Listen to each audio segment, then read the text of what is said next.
ሉል ፋንቱ አብረው ባትሄድ እንደው ምን አርጌ ማስቀረት እችላለሁ?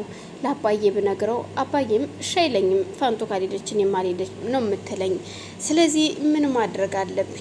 በቃ ዝም ብዬ መሄድ። ጸደይ ከሄደችልኝ ጸደይ ጋር መከታ ስለምትሆነኝ ከእሷ ጋር ስለምጫወት በቃ ከእሷ ከሄደች እሄዳለሁ።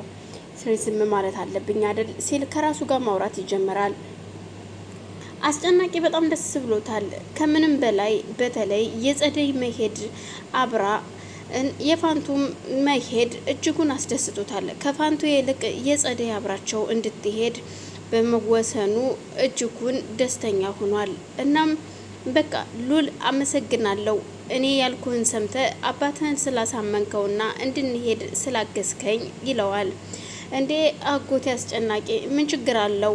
ይህ እኮ ለእኛም አገር እንድናይ ከሰው ጋር እንድንገናኝ ብለህ ነው እንጂ ያደረግከው እኮ ለእኛ ጥቅም ብቻ አይደለም ሲለው፣ አይ ቢሆንም በተለይ ደግሞ የጸደይ መሄድ በጣም ደስ ብሎኛል። ጸደይን የሚፈቅድላት አልመሰለኝም ነበር አባትህ ሲለው፣ ጸደይ ካልሄደችማ እኔም አልሄድም ስላልኩት ነው አባዬ እየፈቀደልኝ። ምክንያቱም ጸደይ ካልሄደች እኔም አልሄድም እውነት ለመናገር ጸደይ የምትሄድ ከሆነ ነው እንጂ ሲለው፣ አሁንማ በቃ እኮ አባትህ ፈቅዷል፣ ደስ ብሎኛል።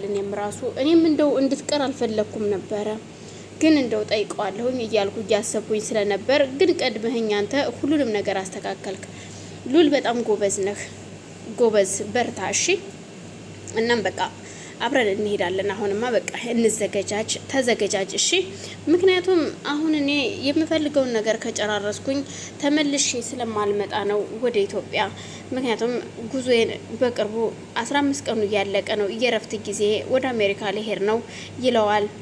እናም ታዲያ አሜሪካ ከሄድክ ተመልሰህ አትመጣም? እንዲያጎቴ ምንድን ነው እሱ ግን ሲለው፣ አይ የምመለስ አይመስለኝም። ምክንያቱም ምን ልሰራ እመጣለሁ? አሁን የመጣሁት ራሱ አስቸኳይ ስለሆነ ነው እንጂ መምጣት አልፈለኩም ነበር ሲለው፣ በቃ እሺ ለማንኛውም መጣው እስኪ ቆይ ይለውና ልዑል ወደ ጸደይ ጋር ይሄዳል። ጸደይ ጋር ሲሄድ ጸደይ ግን ቆይ ለምንድን ነው እኔ እንደምወድሽ ስነግርሽ የማትመልሽልኝ? እኔ እኮ ስለማስብልሽ ነው። ለምንድነው ግን አንቺ ቆይ እኔን እየራቅሽኝ ያለሽው? አሁን ላይ ምን እያሰብሽ ነው ሲላት፣ ይኸውልህ ሉል እኔ ብዙ ምክንያቶች አሉኝ፣ ብዙ ማስባቸው ማወርዳቸው ምክንያቶች አሉኝ። ለዛ ነው አንተ እኔ ብነግርህ ምክንያት የሌለው ነገር ስለሆነ ላንተ ምንም አይመስልህም። ስለዚህ ያን ነገር እንዳያስ እባክህ ሉል ወደ ሌላ ነገር አታስብ። ይኸው ምንም በማታውቀው መንገድ በቀደም ተደበደብክ። አየኸው አይደለ ምን ያህል እንደሚጎዳ። እንደው ብቻ እግዚአብሔር በጥበቡ አትርፎህ ነው እንጂ በእኔ ምክንያት ጦሱ ነህብኝ ነበር ስትል ትቆጣዋለች። እየተቆጣሽኝ እንደሆነ ግን ታውቆሻል ሲላት፣ አዎ እየተቆጣሁህ ነው ሉል፣ ምክንያቱም እኔ ለፍቅር ሳይሆን ግን ቆይ እኔ ምን አስበህ ነው እንደዚህ ያደረከኝ? እንደዚህ የምታስበኝ እኔን?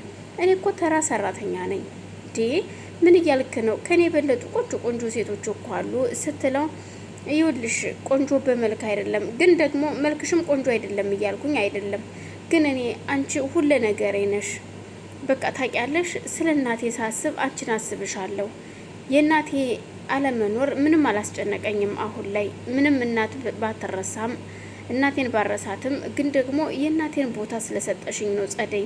እባክሽ ይሄው እናትማ ልሁንህ እያለችህ እየለመነችህ አይደለ እንዴ ፋንቱ? ምን እያልክ ነው ስትል፣ ባክሽን እሷን ተያት፣ እሷ አስመሳይ ውሸታም ሴት ናት እና እኔ ፋንቱን አልፈልጋትም ሲል ይነግራታል።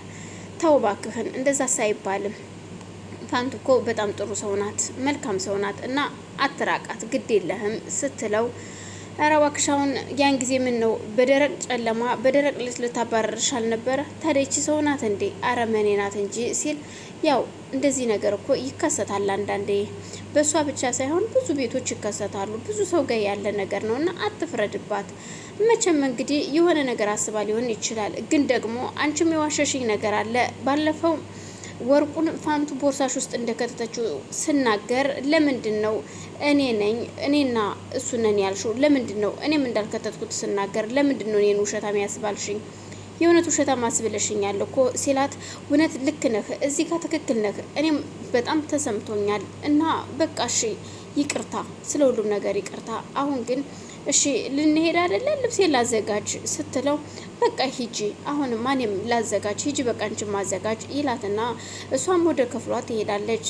ጸደይም ልብሷን ለባብሳ ቀይራ እናቷ በዛን እሷን ከመውለዷ በፊት የነበረቻት ነጭ ቀሚስ ነበረችና በፊት አሳይታት ስለነበር እማዬ እኮ በጣም ነው የምወደው ነጭ ቀሚስ ስትላት፣ አይ ልጄ እኔ ደግሞ በጣም ነው የምጠላው ነጭ ልብስ፣ ምክንያቱም ያን ጊዜ አንቺን ተደፍሬ የወለድኩሽ ጊዜ ነጭ ቀሚስ ለብሼ ነበረና ያ ነጭ ቀሚስ በደምና በጭቃ ተለውሶ ስለገባ ከዛን ወዲህ ነጭ ልብስ መልበስ አልወድም ትላታለች። እናም ነጭ ቀሚስ ሰታት ስለነበር ፋንቱ ያችን ነጭ ቀሚስ በነጭ ቲሸርት ለብሳ ትመጣና እማዬ አየሽው እንዴት እንደሚያምርብኝ እናቴ እንዴት ደስ እንደሚል ስትላት፣ ፋንቱም እሷ ወይ በጣም ያምራል ልጄ፣ በጣም አምሮብሻል የኔ ቆንጆ፣ እግዚአብሔር ይጠብቅሽ ትልና እሷ የደረሰባትን ነገር ማሰብ ትጀምራለች። እማዬ ግን ምን ሆነሽ ነው ደስተኛ አይደለሽም እኮ ስትላት፣ አዎ ልጄ እኔ ወደዛ መሄዱ በጣም እየከበደኝ ነው የሚሄደው፣ እኔ እንጃ አላቅም። በዛን መሀል እናስጨናቂ ኧረ ተሎ በሉ ተነሱ ውጡ እንጂ ፋንቱ ሲሉ ያጣድፏታል። እሺ በቃ ልወጣ ነው አሁን እየመጣው ነው። እዛም ጸደይም በቃ እኔም ሻንጣዬን ይዤ ልውጣ ትልና ብድግ